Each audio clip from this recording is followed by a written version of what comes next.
August 8, 1998. A farm in Ringwood, England. Under cover of darkness, a group of masked activists cut through wire fencing. They are not thieves. They believe they are heroes. Inside these cages are thousands of animals bred for one purpose: their fur. Tonight, these activists are going to set every single one of them free. They will call it a rescue. Britain will call it something else, a disaster. And decades later, people are still cleaning up what happened next.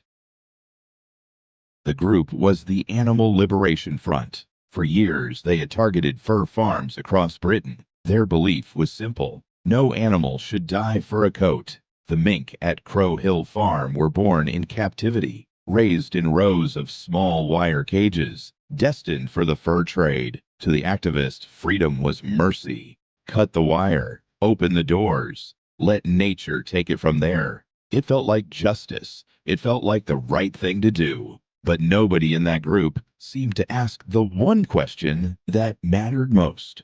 What happens to 6,000 predators the moment they hit the wild? Here is the problem nobody planned for. American mink are not native to the UK. They were only ever in Britain because of fur farms in the first place, which means British wildlife had never evolved defenses against them. No instinct to fear them, no natural predator to hunt them back. A mink can swim. A mink can smell prey underwater. A mink is small enough to slip directly into a burrow and follow its prey inside. There was nowhere left to hide. Within days, reports started coming in from across the region. Farmers found slaughtered chickens. Gamekeepers found dead pheasants, and conservationists watched in horror as one of Britain's most beloved animals began vanishing from the rivers. The water vole, the real-life inspiration for Ratty in the Wind in the Willows, a gentle, harmless little creature that had lived along British waterways for thousands of years. The water vole's only defense was to dive underwater and kick up a cloud of mud to escape. It worked against almost everything. It did nothing against a mink.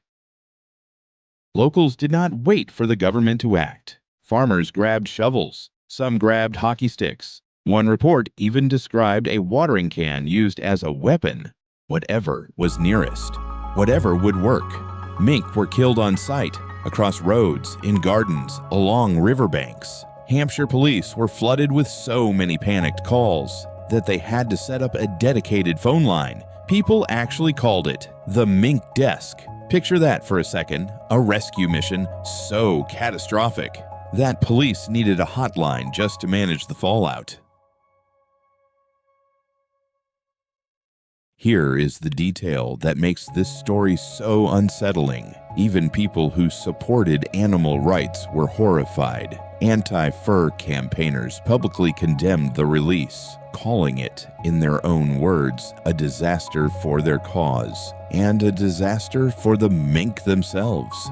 A spokesperson for the Royal Society for the Protection of Birds did not hold back either. He called the entire operation, quote, an act of monumental stupidity. Of the roughly 6,000 mink released that night, around 2,000 were recaptured almost immediately. Another 2,000 were killed within days. The rest simply disappeared into rivers, into forests, into the rest of Britain's ecosystem permanently.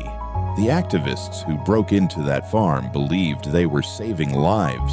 In a narrow sense, some mink were saved that night from cages, from the fur trade, from a certain kind of death. But the forest they were released into was never empty.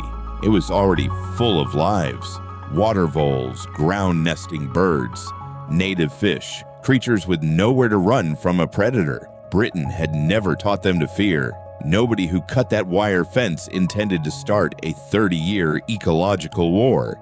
They simply never asked what happens after the cage door opens. And that is the question every rescue should have to answer before it's too late to close it again.